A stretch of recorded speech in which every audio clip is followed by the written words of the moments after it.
Things are getting hairy in the realm of beasts. Stay tuned to find out why.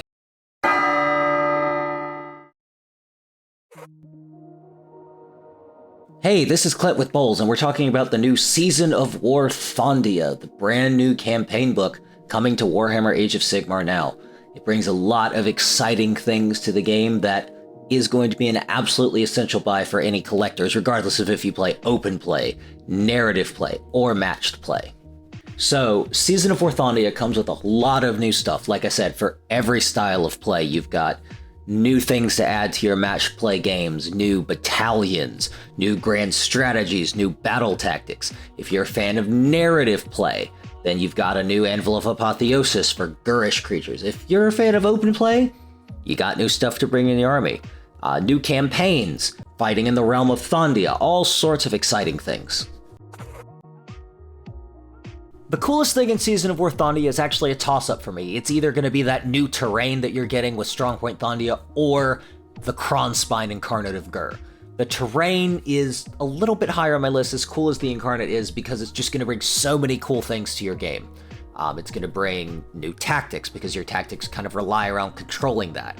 And also the terrain is beautiful. Some of it we've seen before, but some of it is brand new, like the massive skeleton of some dead beast, which is absolutely humongous. I believe it's over 12 inches long, and that's going to be a huge, beautiful centerpiece for your table. But we can't discount the Kronspine, because the Kronspine is awesome too.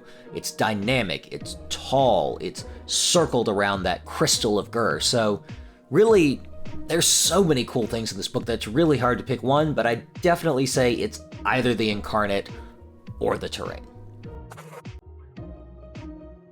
So, the Kronspine, the Incarnate of Ghur, is the brand new big, I hesitate to say spell, because it's almost like a living manifestation of the realm itself.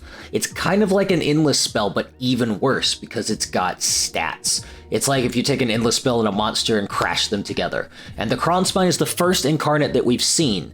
But because there are rules for Incarnates, it leads me to believe there's going to be more Incarnates in the future. Incarnates of Olgu, Incarnates of Hish, Incarnates of Shaiish. Probably the next one we're going to see is an Incarnate of Olgu or an Incarnate of Hish, because that looks like where the story is headed. But we may see an Incarnate of Shaman that rises up to fight against Balakor's nonsense that he did. So we'll find out. So the biggest change we're going to see with this is the new battalions and the new battle strategies and grand strategies. So the grand strategies are more centered around playing with a Kronspine, playing with the Thondian terrain. Now, you don't have to do that, but I think a lot of tournaments are going to be playing in Thondia going forward. So you're going to want to make sure that you've got an Incarnate in your roster, which you can always bring. You can't bring any allies if you do, but you can always bring an Incarnate regardless of your grand strategy, and you'll want to, because it's really good, and I think it's worth the points, especially if you're playing a heavy monster list, like if you're playing one of the new Droth spams for our Fire Slayers. It's going to be a really good buy and just a really good addition, I think. Those are my thoughts on Season of War Thondia. And if you look over here, you want to find out more about Age of Sigmar, check out one of our videos over here. Like I said, I'm Clint with Bowles, and I'll see you guys next time.